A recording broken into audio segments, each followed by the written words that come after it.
15 বছরের বেশি একক ক্ষমতার দাপটে অর্জিত লক্ষ কোটি টাকা পাচার ও ইচ্ছাকৃত ঋণ খেলাপি এবং পেশাজীবীর পরিচয়ে ক্ষমতার দালালি করে অবৈধ সম্পদ অর্জনকারী 554 জনের ব্যাংক অ্যাকাউন্ট জব্দ করেছে কেন্দ্রীয় ব্যাংকের গোয়েন্দা বিভাগ বিএফআইইউ।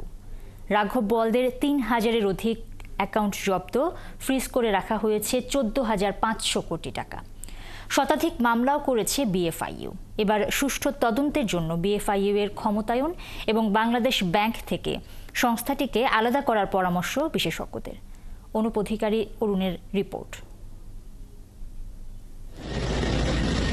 আওয়ামী দুঃশাসনের অবসানের দিন থেকে এখন পর্যন্ত এস আলম গ্রুপের সাইফুল আলম, বেক্সিমকোর সালমান এফ রহমান, বসুন্ধরার আহমেদ আকবর সোবান এবং সামিটের আজিজ খান সহ 554 জন অভিযুক্ত অর্থ পাচারকারী ও ঋণ খেলাপির ব্যাংক অ্যাকাউন্ট জব্দ করেছে বিএফআইইউ।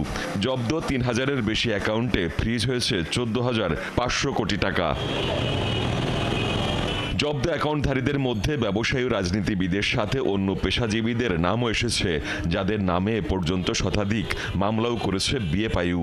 বাংলাদেশ ব্যাংক বলছে, যাদের অ্যাকাউন্ট ফ্রিজ করা হয়েছে তাদের প্রত্যেকের ব্যাংক অ্যাকাউন্টেই অস্বাভাবিক লেনদেনের প্রমাণ আছে বিএফআইইউর হাতে।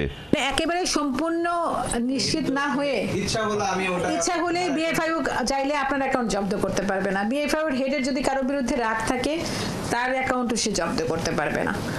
সে যদি নিজের অ্যাকাউন্ট জব্দ করতে চায় তাও করতে পারবে না।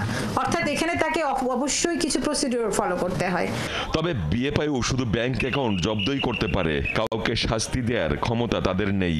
সুতরাং তারা যেটি করে সেটি হলো দুদক, এসবি ও সিআইডির মতো সংস্থাকে শুধু তথ্য দিয়ে থাকে। এই বিশেষজ্ঞ চান বিএফআইইউকে আরো ক্ষমতা দেয়া এবং বাংলাদেশ ব্যাংক থেকে তাদের আলাদা করা হোক। বিএফআইইউকে আরো ক্ষমতায়ন করতে হবে।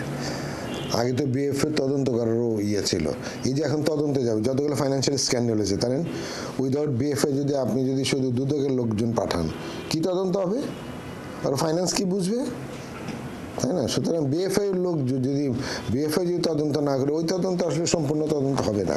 তাকে ক্ষমতায়ন করতে হবে, শুধু স্ট্রেনদেন না, ক্ষমতায়ন করতে হবে এবং বাংলার ব্যাংক থেকে এটা সেপারেট করে দিতে হবে। বরাবরই ব্যাংক খাতে লুটপাটের কড়া সমালোচক এই অর্থনীতিবিদ অবশ্য বললেন, টাকা পাচারকারী অথবা পাচারকৃত টাকা ফেরত না আনা ব্যক্তি এবং দেশে জঙ্গিবাদের সমর্থনে অর্থায়নের অভিযোগ পেলে সরকারের উচিত হবে নির্ধারিত সময়ের মধ্যে তা নিষ্পত্তি করা।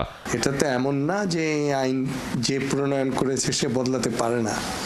যে প্রণয়ন করেছে সে হলো অর্থ মন্ত্রণালয় বা সরকার বা গভর্নমেন্ট।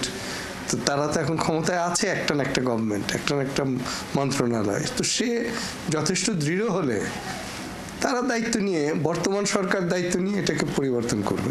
আইন মেনেই 30 দিন করে 7 বারে সর্বোচ্চ 7 মাস কোনো ব্যক্তি অথবা প্রতিষ্ঠানের ব্যাংক অ্যাকাউন্ট জব্দ রাখতে তফসিলি ব্যাংকগুলোকে নির্দেশ দিতে পারে বিএফআইইউ।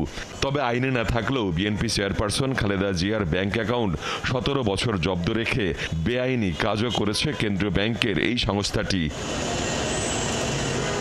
অনুপ অধিকারী, তরুণ, 71, ঢাকা।